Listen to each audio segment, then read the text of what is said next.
Alors Seigneur, merci pour ta parole qui est la vérité. La foi vient de ce que l'on entend, et ce que l'on entend vient de la parole de Dieu. Merci Seigneur parce que tu es ressuscité, merci Seigneur parce que tu es vivant, merci Seigneur parce que tu règnes, et tu es celui qui est assis sur le trône et qui conduit nos vies, qui conduit les nations, qui conduit Israël et qui conduit l'Église. On ne sait pas où on va, mais on sait une chose, c'est qu'on y va avec toi Seigneur, c'est ce qui nous rassure. Toi qui connais le présent et le futur, nous te remercions Seigneur. Nous proclamons que là où est l'Esprit du Seigneur, là est la liberté, dans le nom de Jésus. Amen et Amen. Voilà. Comme vous êtes tous et toutes des gens de valeur, voilà, des valeurs, donc, le Seigneur m'a dit, parle-leur comment devenir une perle rare. Une perle rare. Amen. Voilà.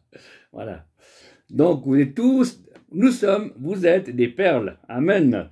Des perles. Et comme tout le monde sait, comme introduction, je dirais, les perles, ce sont en réalité au départ un petit caillou qui est incrusté dans une huître, dans une moule, voilà, ou une huître. Et puis, le caillou fait mal à l'animal et ça, le caillou devient à la fin une perle de grande valeur. Voilà. Et ça peut illustrer prophétiquement un peu nos vies. On est confrontés à des moments difficiles dans nos vies de famille, dans nos vies professionnelles, dans nos corps physiques, si on est malade ou blessé, ou perte de salaire, ou perte d'emploi, toutes les choses difficiles, les décès, tout ça, eh ben, on est comme une perle qui souffront. Et à mesure que l'on souffre, au bout d'un moment, il y a une perle de grande valeur qui se crée.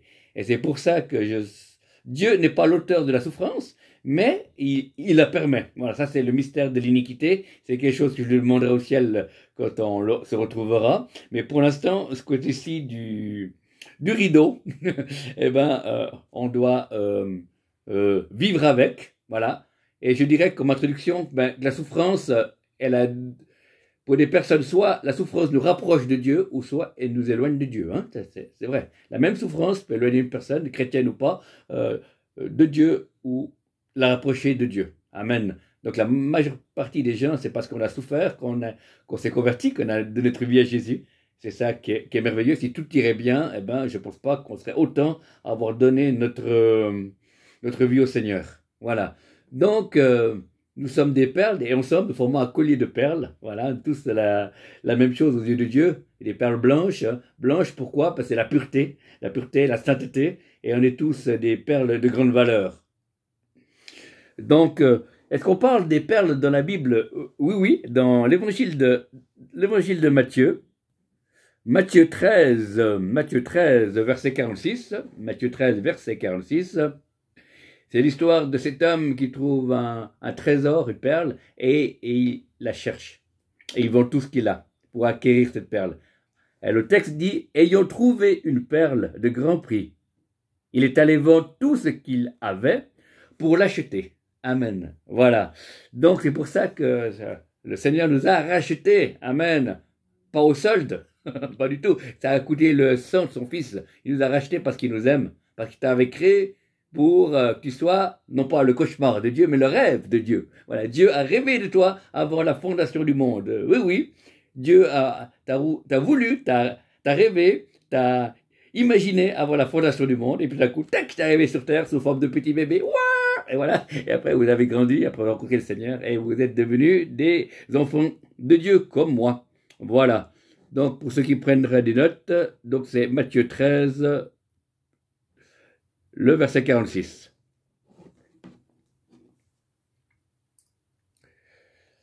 Donc, pour devenir une perle de grande valeur, il y a des choses que nous devons faire, voilà, avec la grâce de Dieu. Tout ce que nous faisons, c'est par la grâce de Dieu. On se lève le matin, on peut se déplacer, on peut conduire, on a nos cinq sens qui fonctionnent. Donc, c'est un cadeau de Dieu. En lui, on a le mouvement et l'être, nous dira la parole. Donc, pour devenir une perle rare, la première chose, c'est la fidélité. J'ai reçu de la prière la fidélité. Voilà. Lui-même, Jésus est le témoin fidèle. C'est marqué dans l'Apocalypse. Hein, fidèle et véritable. La fidélité, c'est rester fidèle même si la situation est difficile. C'est pas dire au revoir Seigneur dès que ça va plus. Voilà. J'ai loupé le réveil, je ne vais pas aller au culte pendant 10 jours pour me punir, pas du tout. Non, non. Fidélité, c'est persévérer à un choix que nous voulons, parce que Dieu nous a donné un libre arbitre. C'est qu'on a la liberté de dire oui ou de dire non. Voilà. Donc la fidélité, Dieu cherche des hommes et des femmes fidèles. Voilà. Pas des hommes et des femmes qui font beaucoup de choses. Pour le Seigneur, c'est être fidèle. Amen. Lui, il est fidèle et véritable, il se présente. Il est fidèle pour nos vies, fidèle à ses promesses, fidèle à son Église, fidèle à Israël, malgré les difficultés qu'ils vivent et qu'ils doivent traverser. Et Dieu veut qu'on soit des hommes et des femmes fidèles. Voilà. Et fidèle ne veut pas forcément dire parfait, mais qu'on soit là. Voilà. Qui peut compter sur nous. Amen. Pas comme les scouts, hein, toujours prêts mais jamais là. Mais qu'on puisse vraiment être fidèle à sa parole, fidèle à nous-mêmes. Voilà, essayer de plus fidèle possible. Amen. Voilà. Pas devenir fidèle Castro, mais fidèle tout court. Hein. Fidèle, c'est une qualité qui fait partie d'une perle. Voilà, comme les tous des perles rares. Donc, la fidélité est une chose à travailler, à développer. Je ne dis pas que vous ne l'êtes pas. Hein. Je dis qu'on doit continuer à être fidèle au premier degré, deuxième degré, troisième degré. Hein. Aller le plus loin possible de la fidélité. Et il y a un verset que soit maintenant qui dit sois fidèle jusqu'à la mort et je te donnerai la couronne de gloire que j'ai réservée à chacun de mes enfants qui ont hâté mon avènement. Voilà le premier point, fidèle à nos engagements, fidèle à nos paroles. C'est quelque chose qu'on doit apprendre. Puisque dans ce monde qui est infidèle justement à Dieu, eh ben, tout le monde dit oui, je te rappellerai, puis il ne rappelle pas. Alors, voilà. Alors des fois, il ne faut pas oublier, hein, le stress, des fois on oublie, même moi j'oublie encore des choses. C'est pour ça que Dieu m'a donné une femme qui me rappelle des choses. Voilà. C'est pour ça que Dieu a créé les femmes pour qu'ils nous rappellent des choses, nous les hommes. Voilà. Donc être fidèle, c'est quelque chose qu'on doit développer, continuer à développer. C'est un travail, c'est pas seulement Seigneur, donne-moi la fidélité, on prie une fois, Amen. Non, c'est un processus. Comme un fruit qui mûrit, hein, comme une grappe de raisin, ben, elle ne mûrit pas en un jour, il faut du temps pour devenir du raisin. Voilà. Et puis après, elle est de son jus. Hein. Amen. Alors, la fidélité, c'est la première qualité pour devenir une perle rare. Ensuite, le deuxième point qui compose une perle rare, c'est l'intégrité. Être intègre. Et ça, c'est quelque chose qu'on recherche des hommes et des femmes intègres. Ceux qui sont intègres dans leur voie peuvent s'attendre à l'éternel. Voilà, je paraphrase un verset qui est un peu différent, mais qui veut dire ça aussi. Voilà, ceux qui sont intègres. L'intégrité, si. Et pour nous, voilà, quand on est né de nouveau, enfant de Dieu, on doit avancer de l'intégrité. Voilà. Et pas se laisser corrompre si quelqu'un veut nous donner de l'argent ou de donner des cadeaux pour pouvoir aller dans le mal. Voilà, c'est simplement ça. Voilà. Donc, voilà. Il y avait quelqu'un qui m'a dit, viens faire la fête avec moi, on va beaucoup boire, n'aie pas peur, c'est moi qui paye, j'ai une place de travail. Moi, j'ai dit non, il ne veut pas aller. Même si tu me paierais 1000 bouteilles, moi, je n'ai pas envie. Et voilà, j'ai autre chose. J'ai mon focus qui est ailleurs, voilà. Donc, la personne était prête à me payer à boire, et même plus, pour, voilà. Voilà. Donc, on m'a proposé cela, voilà. C'était avant que je sois marié, pour assurer ma femme, qui m'écoute. Voilà, c'était dans le passé, mais j'étais quand même chrétien, c'est pour ça que j'ai pu dire non. Amen. Voilà, l'intégrité. Et si des fois on n'aime pas, on peut le redevenir. Amen. Parce que la Bible dit, si l'homme juste tombe 7 fois, il se relève toujours. Amen. Voilà, c'est ça qui est bien avec Dieu, si on tombe, Dieu nous relève par la repentance. Hein. C'est confessant nos péchés, il est fidèle et juste de pardonner et nous purifier de toute iniquité. Amen. Tout est accompli à la croix pour tous les péchés que nous avons fait avant d'être convertis, que nous avons fait juste après une conversion et que nous ferons dans le futur. Voilà. Donc je vous rappelle, on n'est pas obligé de pécher, mais si jamais ça nous arrive, c'est pour ça qu'il faut partager cela. Voilà. Parce que la Bible dit, si quelqu'un a péché, qu'il appelle les anciens, qui prieront pour sa guérison. Amen. C'est si. Voilà. Donc on n'est pas obligé de pécher. Oui, on est libre, hein. Donc on peut venir toujours plus des pécheurs light. Avant, on a passé de pécheurs professionnels à pécheurs light pour devenir après ceux qui pêchent par accident. Ça arrive. Amen. Gloire à Dieu. Voilà. Donc l'intégrité est quelque chose d'important pour devenir une perle rare. Et des fois, il y a des gens qui sont intègres de leur travail, même des croyants comme des non-croyants, et puis c'est bien de pouvoir compter dessus. Voilà. C'est quelque chose que l'on recherche. C'est intéressant parce que dans le réveil qu'il y a eu à Bethel Church, chez Bill Johnson, eh ben, à un moment donné, quand il y avait le mouvement de l'esprit, il y avait les corps de métier qui cherchaient justement des chrétiens, qui disaient on veut engager des chrétiens en premier. Est-ce que vous avez certains corps de métier? Voilà. Parce que les chrétiens ne volent pas, ils arrivent à l'heure, ils ne mentent pas, ils sont honnêtes. Donc il y avait des gens qui avaient vu que les chrétiens étaient différents. Amen. Voilà. Et c'est ça qui nous différencie des gens du monde. Voilà. Donc c'est bien que nous puissions aussi faire la différence par notre manière d'être. Voilà. Donc l'intégrité est importante pour Dieu, pour nous, les uns avec les autres, intègre, fidélité, voilà. Et c'est aussi un processus, c'est comme la fidélité, c'est un processus. On va de gloire en gloire, et on a besoin de sa grâce, mais on peut y arriver, voilà. D'être toujours plus intègre, toujours plus fidèle. Et l'intégrité plaît à Dieu, l'intégrité plaît aux femmes, parce qu'il aime trouver un mari intègre, voilà, c'est bien, c'est vrai.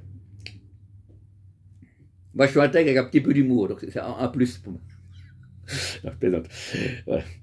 Mais c'est bien, c'est possible. C'est bien avec Dieu, c'est pas des standards trop hauts. On n'est pas découragé à l'avance, on est condamné à avancer dans l'amour et la grâce. C'est ça qui est fantastique. Rien n'est acquis, mais tout est possible à celui qui croit. Amen. Je puis tout par celui qui me fortifie. Amen.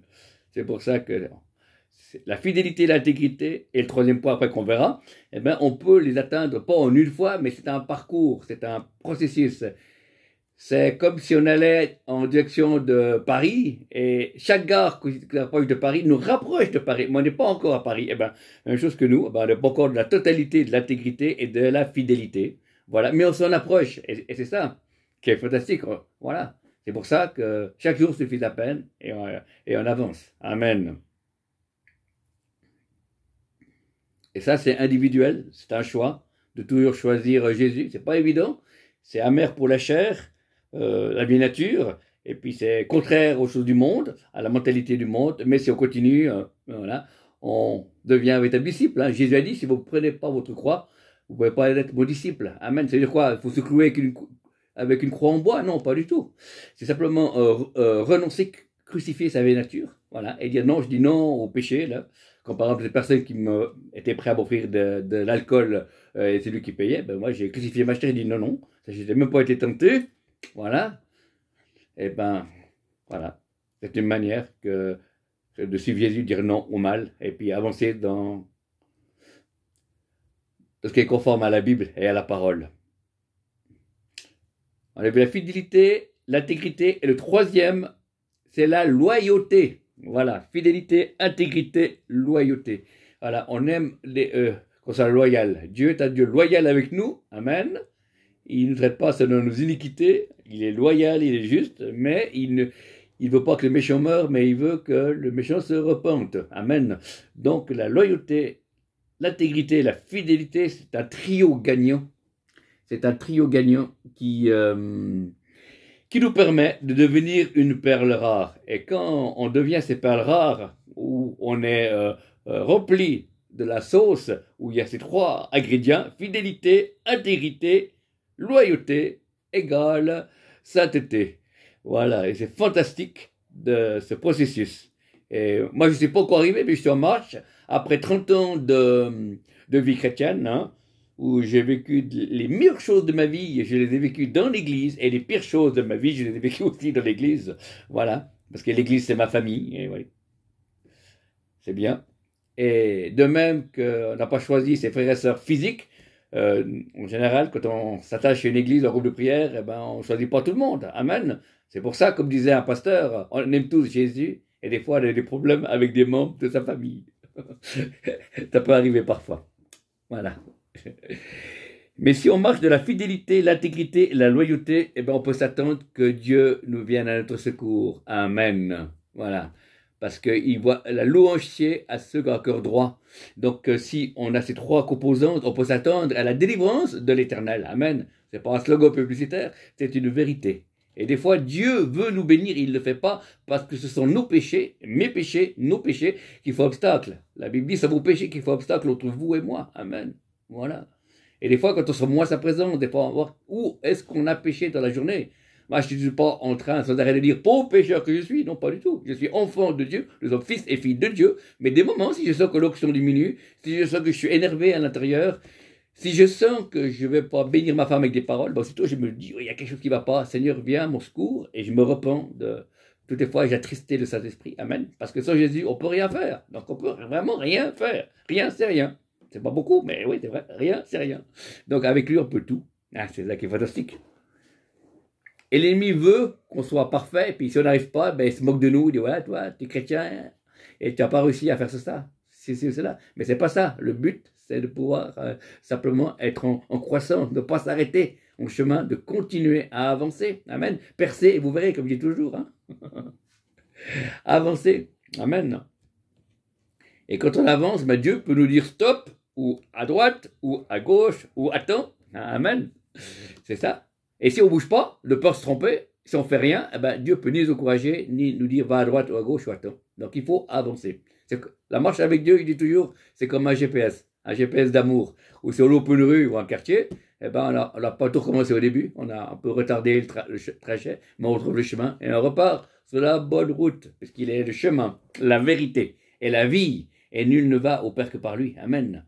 Il faut savoir que s'il y a cette intégrité, cette loyauté, cette fidélité, il nous conduira. Amen. Les justes ont dans leur cœur un chemin tout tracé. Amen. Donc, il y a des choses que vous êtes appelés à faire, que je ne ferai pas, parce que c'est vous.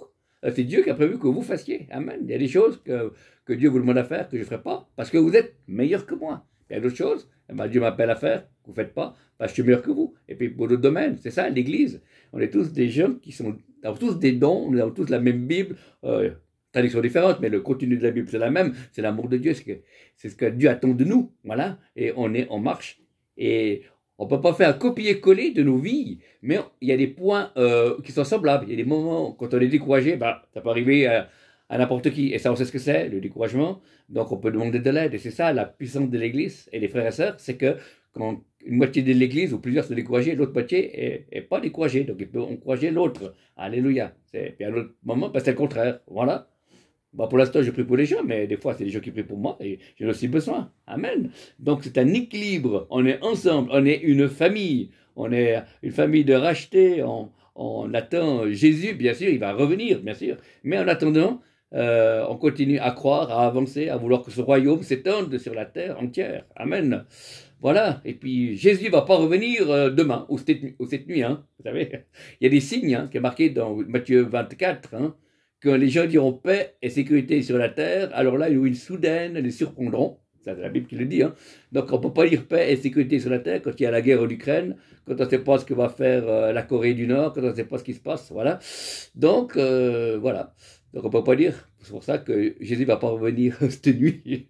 Voilà, il va venir prochainement, mais pas cette nuit. Voilà.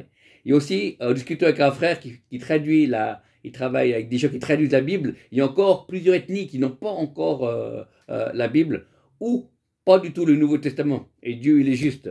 Il ne va pas permettre que revenir avant qu'une partie d'ethnies ou des planètes n'ont pas le Nouveau Testament ou la Bible. Amen. Ça serait injuste. Pourquoi on aurait le droit, nous, d'avoir plusieurs traductions, puis eux, même pas une fois. Non, non, Dieu est un Dieu de vérité et de justice. Amen. Et puis il y a le temple qui n'a pas été reconstruit, le troisième temple où l'Antichrist doit rentrer, là aussi ça n'a pas encore été construit. Donc c'est pour ça qu'à mon avis, Jésus ne va pas encore venir cette nuit, mais il y a des signes qui sont là, que ça se rapproche. Amen. Et voilà, je dis comme ça. Voilà, certains ont annoncé les dates, voilà. Mais la Bible dit, nul sait ni le jour ni l'heure. Amen. Voilà.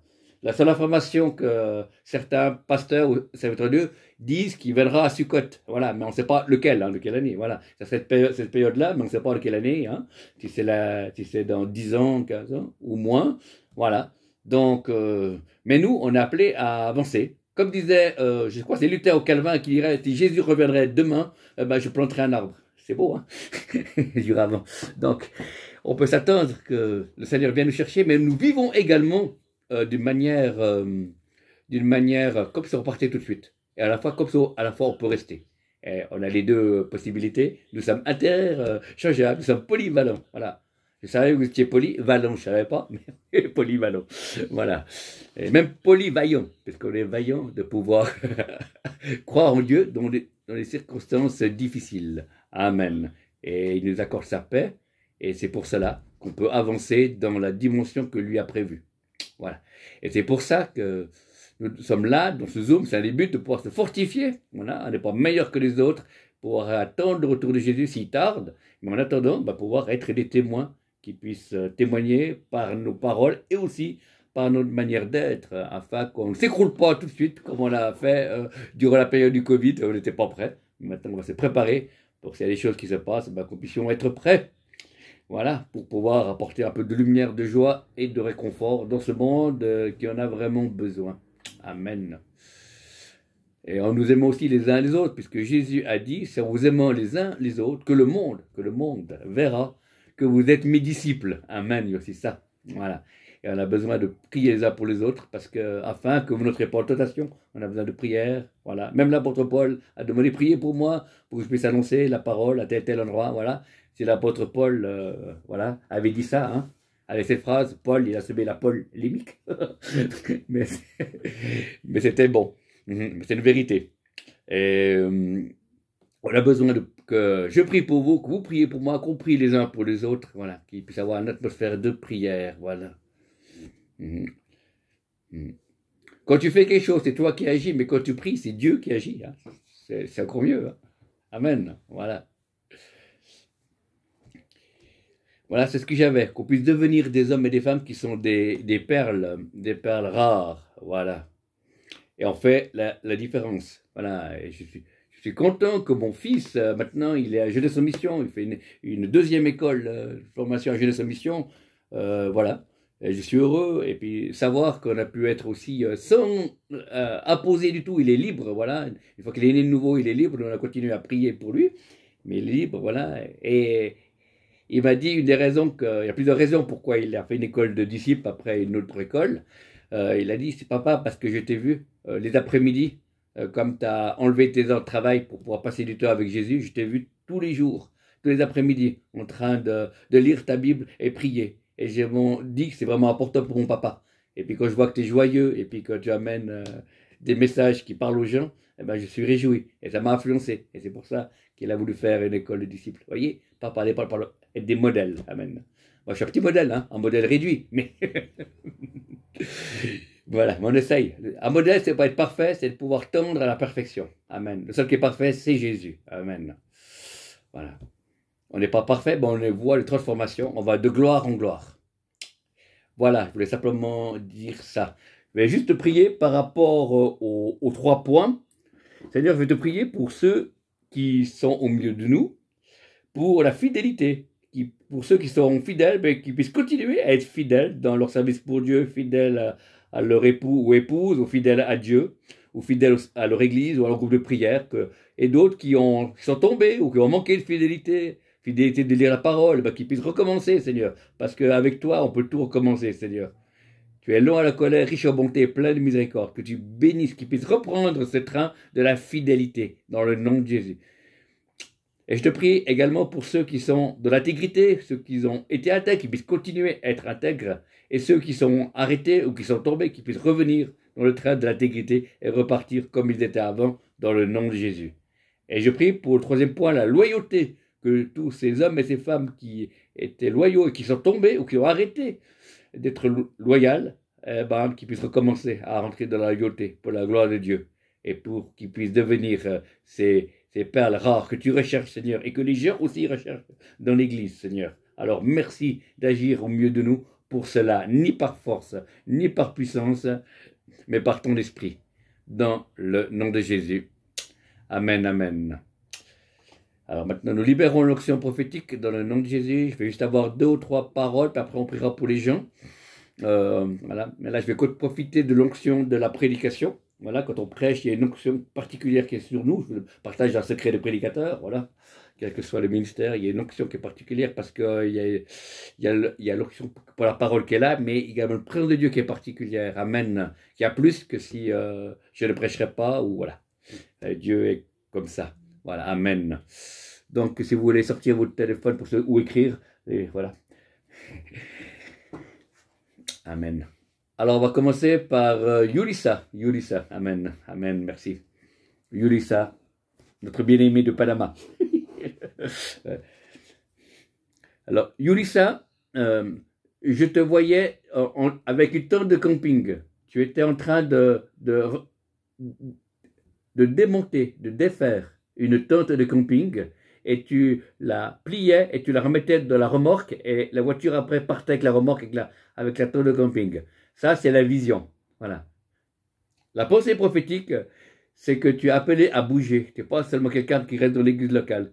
Tu es appelé à bouger au près comme au loin, parce que la tente représente la rencontre avec Dieu, l'onction. Tu es appelé à bouger. Tu es une femme de la parole, une femme de l'esprit, une femme d'intercession. Et tu peux, comme cette remorque, bouger selon les impulsions de l'esprit, selon les saisons de Dieu qui t'appellent à être à tel endroit. Voilà, le Seigneur est avec toi. Tu ne vas pas bouger cela, mais quand tu bouges, c'est juste. Il faut y aller, le Seigneur est avec toi, il a des projets de paix dans le malheur, afin que tu aies un avenir et une espérance. Et je sens vraiment que cette tente, c'est la tente de la rencontre, elle te suit, quoi. Voilà, la présence de Dieu te suit là où tu vas, que ça soit au près comme au loin, voilà. Mais seulement de l'étang de Dieu, voilà. Je te soumets cette parole, Ulissa. Sois béni. Amen, amen. Voilà, super. Amen, Martin, merci. Voilà, on va continuer. On va aller vers Evelyne. Evelyne, la femme d'Étienne, Evelyne, voilà. Alors, Evelyne, je t'ai vu avec un micro à la main, voilà, un micro à la main, voilà. Mais il était éteint, le micro, puis tu essayais de parler, et puis on ne t'entendait pas, voilà. Ça, c'est la vision. La pensée prophétique, c'est que le Seigneur t'appelle à faire des prières audibles comme des prières intérieures. Des prières silencieuses. Tu as les deux canaux, les deux possibilités. Voilà. Tu peux prier silencieusement comme avec autorité et puissance. Voilà. Et le Seigneur dit, écoute mon esprit, des moments c'est juste de prier intérieurement, des moments c'est juste que ça sort par le son de ta voix, parce que la parole et l'autorité que tu as est créatrice. Voilà. Et le Seigneur te veut te rappeler que tu as cette autorité et des moments tu dois prier silencieusement. Voilà. Et c'est d'après le Saint-Esprit comment tu te sens. Et voilà. Et sache que tu as les deux capacités. Voilà. L'ennemi fait croire qu'il n'y a qu'une seule qui est dangereuse, mais les deux sont dangereuses pour son royaume. Voilà, je te soumets ça. Sois béni. Amen. Et puis, il y a Stéphanie l'épouse de Claude, voilà, que je salue. Voilà. Alors, Stéphanie, je t'ai vu sur un voilier. Voilà. Tu étais en train d'avoir un voilier qui était blanc, un voilier blanc qui présente la pureté. Le voilier, il avançait, il était sur la mer qui était calme, voilà. Le seul problème, c'est que la voile était coincée, voilà. La voile était coincée parce qu'il y avait eu des tempêtes avant, et puis tu voulais retendre la voile pour repartir dans l'autre direction. Donc c'était juste la direction, mais la voile, elle est coincée, voilà. Donc, c'est-à-dire qu'il y a des circonstances qui t'en coincent de vouloir sortir, tu sais que tu veux aller dans l'autre direction, voilà. Et c'est juste la direction que tu as perçue, que tu as ressortie dans l'esprit, elle est juste, hein. Le problème n'est pas là. Le problème, c'est la voile qui est coincée, c'est qu'il y a des circonstances qui veulent t'empêcher. Voilà. Comme une voile qui est coincée. Et c'est leur dit, continue à tirer, continue à demander de l'aide pour que quelqu'un t'aide. Et puis, aussitôt, dès que c'est décoincé, le Saint-Esprit peut souffler dans cette voile, qui est ce voilier, et aller dans une autre direction. Voilà. Mais ce que tu perçois, même si tu n'arrives pas, c'est pas que tu as vu faux, hein. C'est parce qu'il y a des circonstances qui veulent te ralentir ou t'empêcher, ou des puissances qui veulent te retenir. Voilà. Je te soumets cela. Amen. Et puis une parole pour Didier Gazer, voilà, que je salue, qui nous a rejoint. Voilà. Alors Didier, pour toi, j'ai vu la première lettre de ton prénom, Didier, la lettre D. Voilà. J'ai le mot dangereux. Tu vas devenir dangereux pour l'ennemi. Voilà. C'est ça le but de Dieu qui va te former pour que tu deviennes dangereux. Actuellement, tu n'es pas encore trop dangereux, mais tu es en formation pour devenir prochainement, voilà, dangereux pour lui et pour son royaume. Mais pour l'instant, tu commences à devenir dangereux, tu commences à le déranger, comme tu remets CD, à le déranger, mais tu n'es pas encore dangereux. Mais Dieu travaille ton cœur, travaille ta vie, et puis après tu seras dangereux dans la prière, dangereux de tes paroles, pour l'ennemi, hein. Jamais contre les personnes, hein, pour l'ennemi. Amen. Alléluia. Je te soumets ça, c'est un processus qu'il va faire le Seigneur. Alléluia. Amen. Voilà. Et puis maintenant pour Noria, voilà. Voilà. Alors Noria, j'ai vu ta première lettre, Noria, N. Le N de Noria, c'est marqué les normes. Tu vas rentrer dans les normes de Dieu. Dieu travaille pour que tu remplisses tous les cas, que tu sois dans les normes de Dieu. Voilà, c'est comme s'il y avait un habit, une veste, qui était trop grande, tu vois. Et puis quand tu as les normes de Dieu, ben, ça te met l'habit à la taille. Voilà, tu vois, je veux dire. Mais la veste est à toi, elle est déjà à toi, tu as déjà, mais certains, il y a des aspects de ta vie où c'est pas encore ajusté, mais c'est le bon habit. Voilà, et donc il va mettre les normes, il va travailler ton caractère, travailler ton cœur, travailler ta vie pour que tu sois dans les normes de Dieu. Amen. Pas les normes des hommes, pas les normes des religieux, pas les normes des gens du monde, mais la norme de Dieu. Amen. Tu sois Madine céleste. Amen. Comme ça, tu as la carrosserie terrestre et l'intérieur est céleste. Amen. Alléluia. Dieu est bon. Et l'avant-dernière parole pour une autre personne, ça sera pour Sébastien. Voilà, Sébastien Jungo, que le Seigneur le bénisse. Alors, Sébastien, voilà, il y a la lettre S de Sébastien, il y a deux mots. Il y a sainteté, le Seigneur va travailler la sainteté. Ça ne veut pas dire que tu n'es pas, mais tu vas encore grandir dans ce domaine-là, la sainteté. Voilà. Et la sécurité, il y a deux choses, la sainteté et la sécurité. Sainteté, tu vas grandir. Sécurité, c'est que tu vas te sentir en sécurité avec Dieu, quel que soit l'endroit. Que ce soit dans l'église, à l'extérieur de l'église, que ce soit dans la rue, que ce soit n'importe où. Tu vas te sentir en sécurité parce que tu vas prendre conscience que Dieu est là, simplement. Et tu vas être en sécurité, quelles que soient les circonstances. Que les gens soient stressés autour de toi, qu'il ait eu un accident autour de toi ou qu'il ait eu des problèmes. Voilà. Voilà. C'est sainteté et sécurité. Voilà. Et puis, il y a Salomé qui nous a rejoint. Salomé, alors pour Salomé, j'ai simplement la phrase de suivre Jésus, mais de plus près. Tu as suivi Jésus jusqu'à maintenant comme une disciple. Tu vois, il y avait les 12 disciples. Mais Dieu t'appelle à devenir parmi les 3 disciples, Pierre, Jacques et Jean, qui sont encore plus proches de Jésus. Voilà. Mais toi, actuellement, tu es dans les 12, c'est-à-dire que tu es choisi de Dieu, tu es disciple de Jésus, tu marches avec Jésus, tu fais plaisir à Jésus, mais le Seigneur t'invite à te rapprocher, où tu pouvais avoir partie de ce trio, voilà, qui était toujours Pierre, Jacques et Jean, qui était plus proche que les autres de Jésus. Amen. Voilà. C'est ça qui va travailler ta vie pour que tu deviennes cette personne qui soit plus proche de Jésus. Voilà, je te soumets ces paroles. Ça ne veut pas dire que tu n'es pas proche maintenant, hein, mais tu peux être encore plus proche. Voilà, le mot. Amen. Voilà. Voilà. Et la dernière parole, je trouve la personne qui... Voilà. Ah, salut Allégresse, ça va? Notre sœur, elle est avocate, hein, donc il faut que je prophétise juste, sinon elle va faire un procès. Non, je plaisante.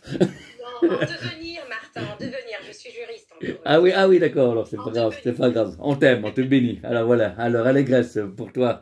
Voilà, donc il faut écrire ou enregistrer parce que je n'ai pas de place de mon téléphone, ils sont tout pleins. Alors Allégresse pour toi, je voyais une nouvelle saison. Voilà, c'est un temps nouveau. C'est comme si tu étais arrivé à... Tu sais, quand il y a le Paris-Dakar, la course, il